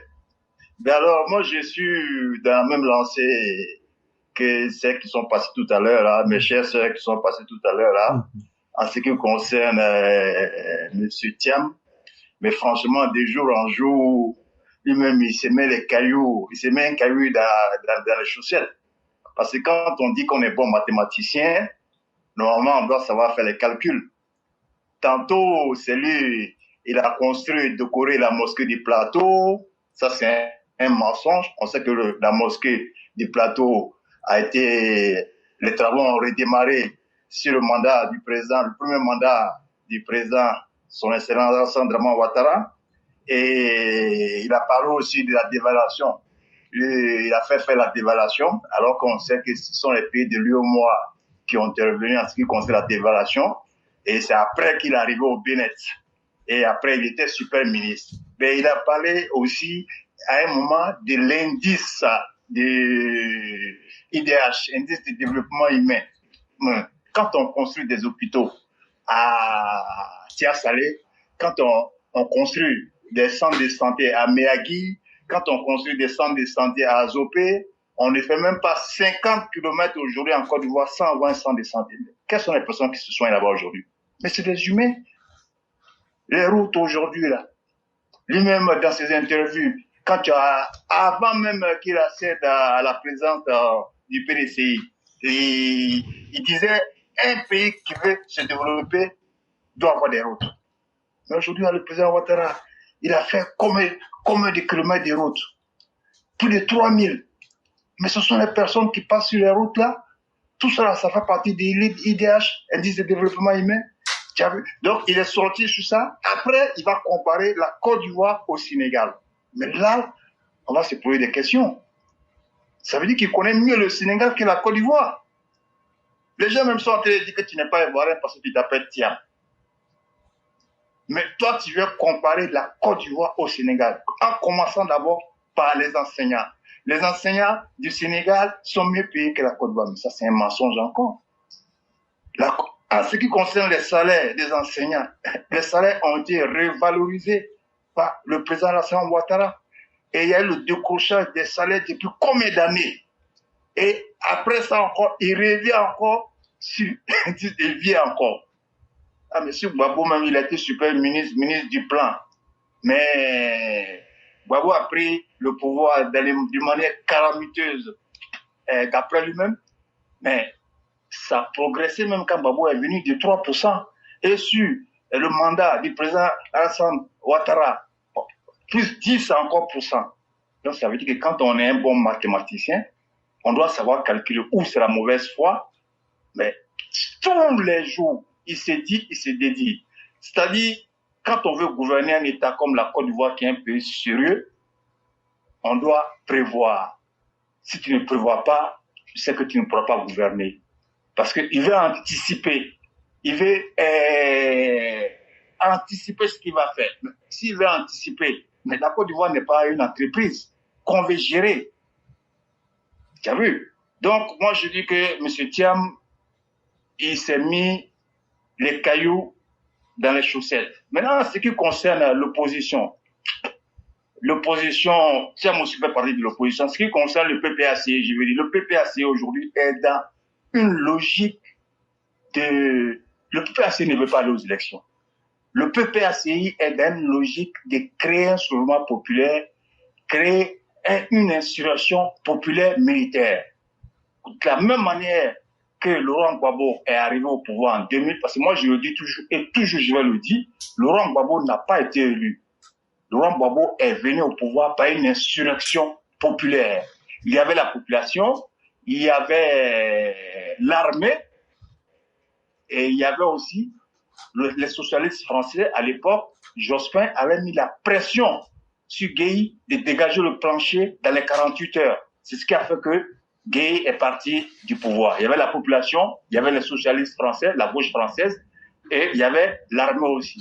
Donc pour moi, Laurent Gbagbo n'a pas. Donc c'est la même chose là qu'il veut recréer. S'arranger, c'est faire passer pour une victime, pour qu'on puisse mettre son nom sur la liste électorale. Et après, il va faire le même schéma qu'il a essayé de faire en 90 face à Houphouët-Boigny, qu'il a battu proprement à plat couture à près de 80%, mais il n'a pas reconnu, parce que Laurent Gbagbo ne perd jamais une élection, hein, lui gagne toujours. Face à Gueye, après avoir manipulé l'article 35, et il y a eu 300 morts quand il y a eu le charnier. Et en 2010 encore, il a voulu refaire la même chose qu'il a fait à Gueye, mais cette fois-ci, il est tombé sur un homme, franchement, qu'il a fait tomber comme un fruit pourri. Donc, il faut que les Ivoiriens soient vigilants en ce qui concerne le PPACI surtout. Le PDCI est en train de rentrer dans la même logique. On disait à un moment que le PDCI est un parti civilisé, le PDCI, ils sont pas... Mais ils sont en train de suivre le PPACI, hein. Ils sont en train de suivre le PPA, c'est la même chose, les regarde. Ils veulent commencer la rue. Le programme aujourd'hui du PPACI, aujourd'hui, c'est la CI, c'est le gouvernement, ils ont fait en sorte de mettre plus de 2000 Burkinabés qui ont des cartes consulaires sur la liste électorale, alors qu'on sait que pour avoir même 1%, pour avoir 1%, il faut avoir 50 000 électeurs. On a atteint déjà les 5 minutes. Personnes. Nous avons atteint les 5 minutes. Ah, nous avons atteint les 5 minutes. Ok. Je vous remercie, M. Clairet. Merci encore pour ce que vous faites pour la Côte d'Ivoire. Et puis, que le combat continue. Merci pour votre combat. Merci beaucoup. Bonne journée à vous. Merci beaucoup. Et on va vous souhaiter une excellente soirée et bien des choses à toute la famille. Laurent Gbagbo souffre d'une maladie qu'on appelle la pathologie obsidionale. Ne soyez pas inquiétés du mot. C'est d'une maladie où le patient pense que lui, il a été assiégé ou mais il est persécuté. C'est-à-dire, imaginez-vous, on dit que ceux qui sont vos ennemis ont entouré votre ville. Et maintenant, c'est comme si vous êtes assiégé. C'est une maladie. On appelle ça la pathologie obsidionale. Et donc, il pense permanemment qu'il est en danger et que les gens doivent être toujours dans l'insurrection pour pouvoir... Et donc, il est dans les délires. Et il pense que c'est les gens qui vont sortir pour venir assiéger ou bien qui vont sortir dans la ville et que cela va impressionner qui que ce soit. Mais il va comprendre cela, ça dépend. Et donc, on va aller très vite. Tous ceux qui se sont présentés hors temps, on va vraiment faire l'effort de vous donner les 5 minutes et on ne sera pas du tout soft. On va vous donner la parole pour 5 minutes et en 4 minutes, je vais vous dire de faire la conclusion. Malheureusement, les gens ne se sont pas vite signalés et je prends un gros risque en ce moment de vous donner la parole. Et donc, vous ne pourrez pas dépasser les 5 minutes. Et donc, merci à tous. Et on va pouvoir progresser rapidement comme ça pour fermer le direct.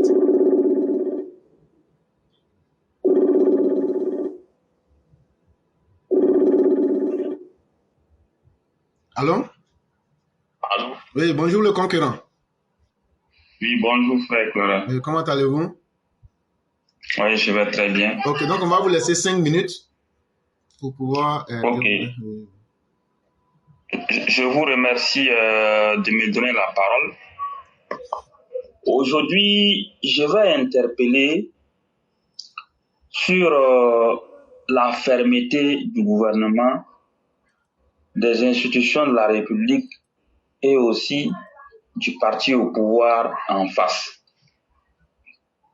Face à tout ce qui est en train de se passer, on voit très bien que c'est une stratégie qui est mise en œuvre par l'opposition ivoirienne pour tout simplement déstabiliser la Côte d'Ivoire.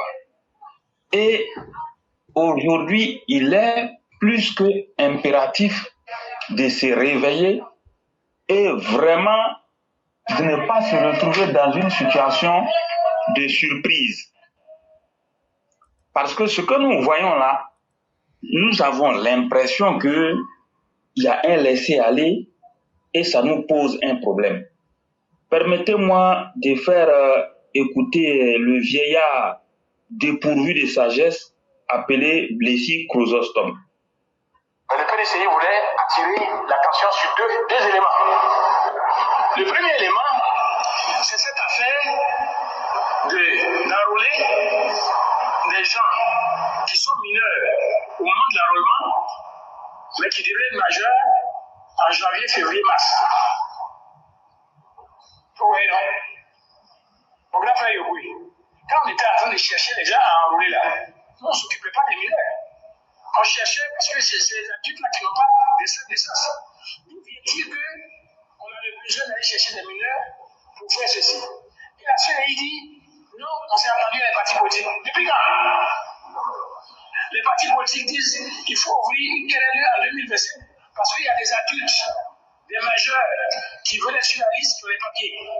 Depuis quand est-ce que les partis politiques vont aller s'asseoir à la CNI pour dire prenez les mineurs qui vont arriver à la majorité en janvier, février, mars? Ça pose un problème. J'aurais aimé que la banque pût afficher. Mais allez, reprochez-moi de commettre le délit du patronyme. Ils sont 5 000. C'est 5 000 mineurs qui sont arrivés à la majorité en janvier, février, mars. Mais regardez la liste. Koulibaly, Touré, Soro, Mamori, Fofana, Mamba, ainsi de suite. Et puis on met un parti dedans. Attendez. Ce que j'ai toujours dit.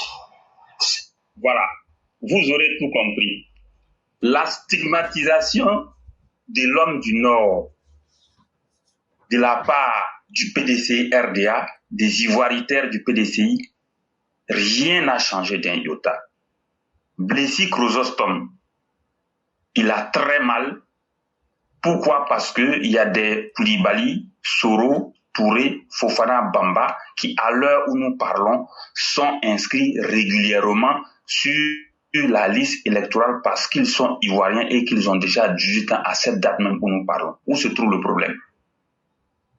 Tout ce qui a été fait par la CEI a informé les partis politiques sont partie prenante. Et vous voyez, le PPACI qui attaque aujourd'hui, avant-hier c'était le FPI de Pascal Affi-N'Guessan à travers un certain Apollos, aujourd'hui c'est le PPACI, ces temps-ci encore c'est le PDC-RDA. Nous disons que trop c'en est de trop. Vous avez atteint la 4e minute. Oui, il reste quelques secondes. Okay. Des gens qui ont taxé les nordistes d'étrangers sont allés chercher un Sénégalais pour devenir président de la République. Vous voyez l'incongruité? Et ils veulent nous l'imposer. Comme si ça ne suffisait pas toujours, ils continuent de stigmatiser l'homme du Nord. nous disons que trop c'en est de trop. Tout ce qui s'est passé ces temps-ci, nous demandons avec exigence au gouvernement, aux institutions de la République de se réveiller pour réagir vigoureusement. Nous demandons au RHDP de réagir avec la plus grande fermeté. Je m'arrête là, je vous remercie. Moi, je pense que Blessy Chrysotome, c'est lui qui est sorti pour dire que Thiam était de père français et il a été désavoué. Et quelqu'un qui vous ment à ce point-là, c'est quelqu'un qui n'a aucune crédibilité. Nous attendons les 2 millions de personnes ou les 3 millions de personnes. Aujourd'hui, ils veulent nous détourner du débat. Non, non, non, on n'ira pas aussi facilement. Mais il y a quelque chose qui est encore intéressant, c'est que la CEI, aujourd'hui, arrive à mettre chacun en face de la réalité. C'est que tout ce qui est dit là, ils sont en train de eux-mêmes se blaguer dans leur propre film. Mais la CEI prend son temps de démonter tous les mensonges en face de chacun. Et donc, Sundiata, moi, je peux vous dire d'être serein. Ceux qui méritent d'être sur la liste électorale seront sur la liste. Et, comme on le dit, ça n'ira nulle part. Parce qu'en réalité, ce sont des élucubrations de ces personnes-là, mais qui n'ont jamais de preuve de ce qu'elles disent. Et donc, restons sereins. Continuons, que la CEI continue son travail. Ceux qui méritent d'être sur la liste le seront et nous avançons. Vraiment, merci beaucoup. Excellente soirée à vous et bien des choses à toute la famille.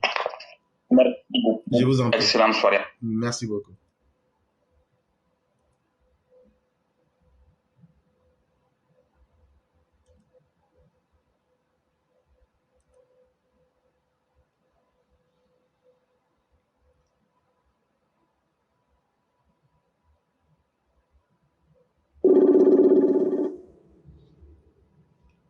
Allô? Allô? Oui, bonjour le grand maître. On va vous laisser vos 5 minutes. Bonjour mon grand-oncle. Merci. Allô? Oui, on va vous laisser vos 5 minutes. On est piégé par le temps. Oui, ça marche. Non, merci beaucoup de m'avoir donné la parole. Bon, en fait, moi, je vais essayer de donner aussi mon avis. Moi, je pense qu'aujourd'hui, on doit vraiment, personne ne doit être dupe dans cette histoire-là. C'est-à-dire qu'aujourd'hui, nos opposants, nos opposés, sont arrivés vraiment à leur thème, à leur limite. Et ils ne veulent pas reconnaître, parce qu'ils savent qu'ils sont tous dans le faux.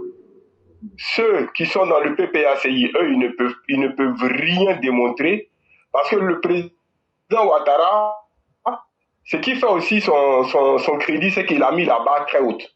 Et du coup, aujourd'hui, tout ce qu'ils peuvent dire, même quand l'autre, celui de Dagana, là, quand il vient parler des IDH, tout ça là, on dépièce ça et on lui montre que nous, les enfants d'Ado, nous, les enfants du Prador, nous sommes à l'image de notre père.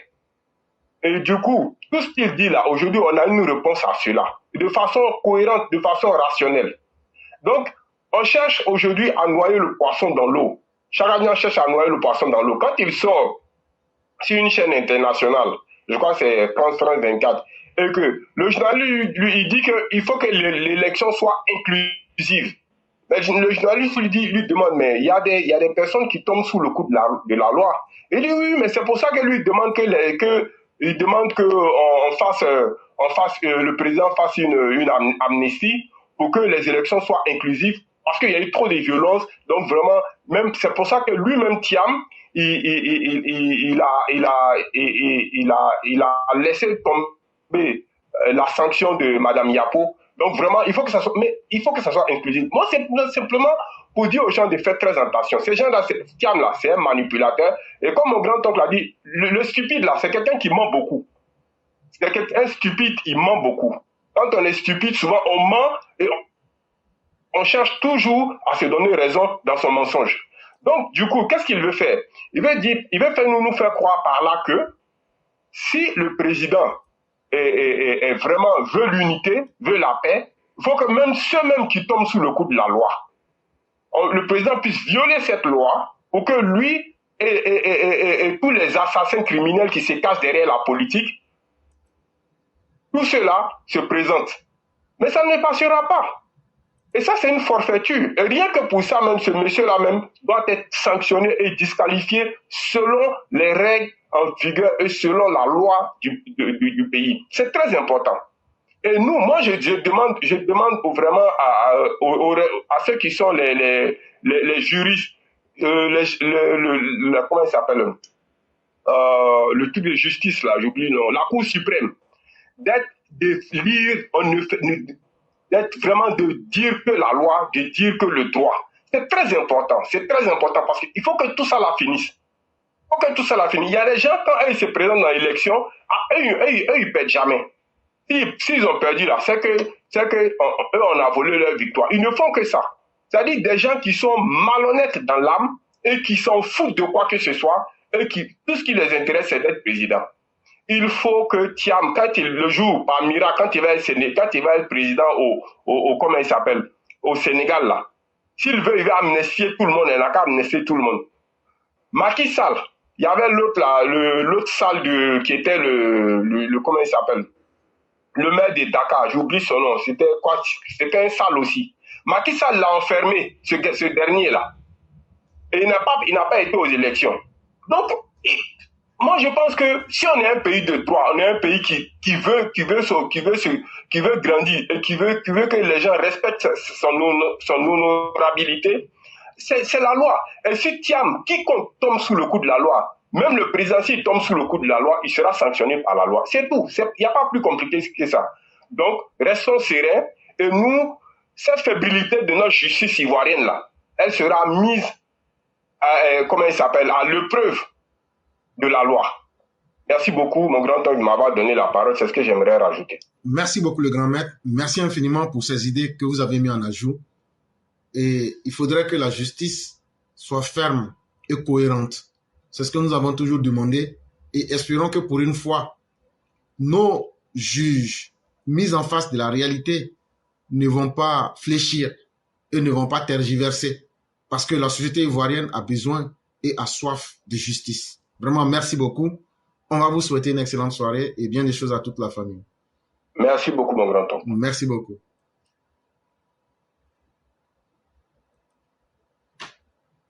Mesdames et messieurs, c'est ici que va prendre fin le direct. La dernière personne que nous allons appeler, ce sera le père Koulibaly Martial qui va rapidement donner ses idées et après on va fermer le direct. Je vous dis merci pour ceux qui ont suivi la voix du militant de ce 3 avril 2025. Merci de nous faire confiance et merci surtout de croire en ce combat que nous menons. Merci pour la fraternité et l'humanisme et nous sommes plus que reconnaissants à chacun. Bonjour cher père, comment allez-vous? Oui, Éclaireur, bonsoir. Comment tu vas? Je vais très bien, vous-même? Oui, ça va, par la grâce de Dieu, ça va. Comme on est piégé par le temps, on va vous laisser 5 minutes pour vous dérouler. Non, il n'y a pas de souci, Éclaireur. Et après, vous faites 2 minutes pour conclure.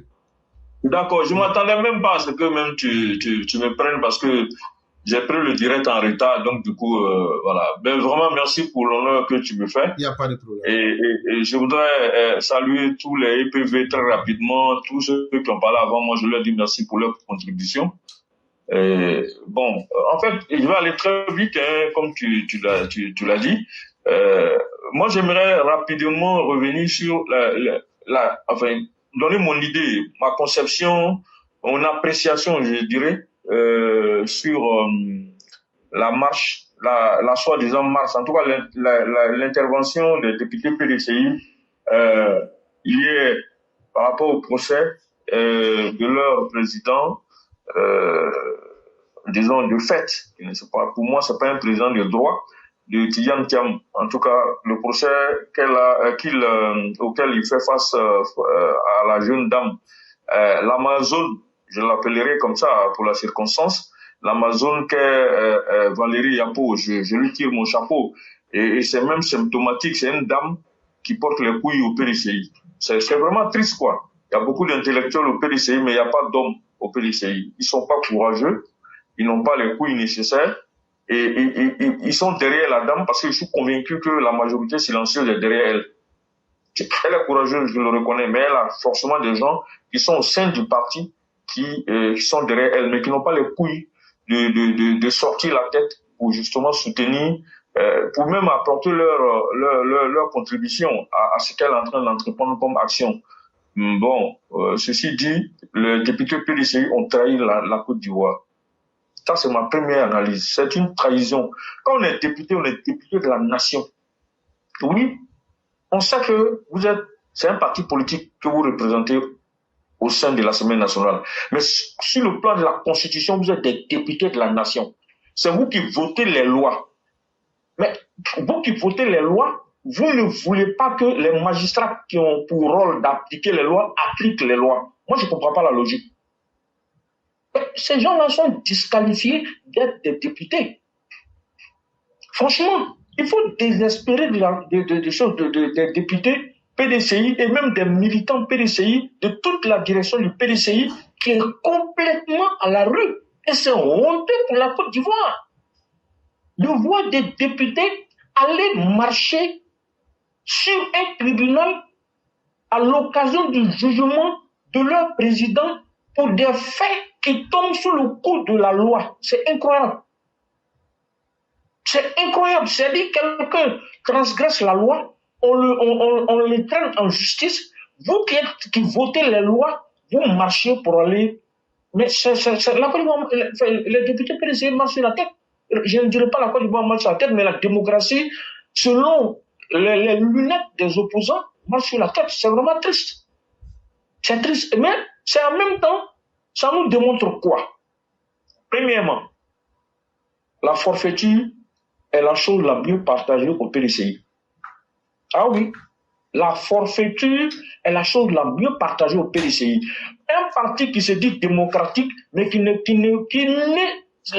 pratique que des actions antidémocratiques. D'abord, l'élection de leur président est antidémocratique, puisqu'ils ont écarté des candidats qui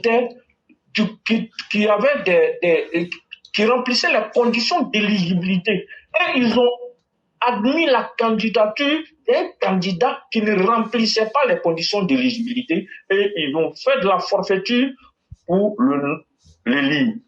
Mais quelle élection? Parce qu'à partir du moment où vous violez les textes de votre propre parti, les textes que vous vous êtes donnés vous-même, vous violez ces textes-là et vous mettez à la tête de votre parti un monsieur qui ne remplit pas les conditions d'éligibilité. C'est triste.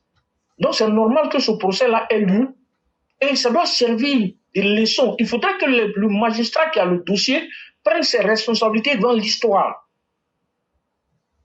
Tidjane Thiam n'est pas au-dessus des lois ivoiriennes.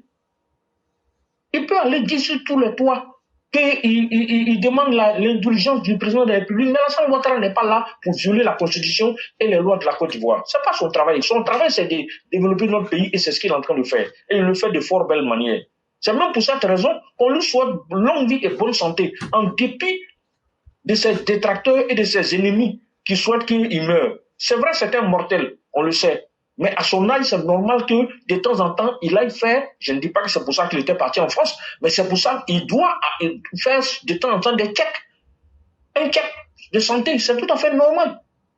Mais lui, vous dites qu'il est malade, lui marche. Il descend les escaliers, il monte les escaliers, personne n'attrape sa main. Il se déplace, il parle, et quand on l'écoute, il est bien audible. Vous, votre gars là, Laurent Gbagbo là, il est en Belgique, ça fait combien de mois? Et combien de semaines? Ça fait bientôt un mois.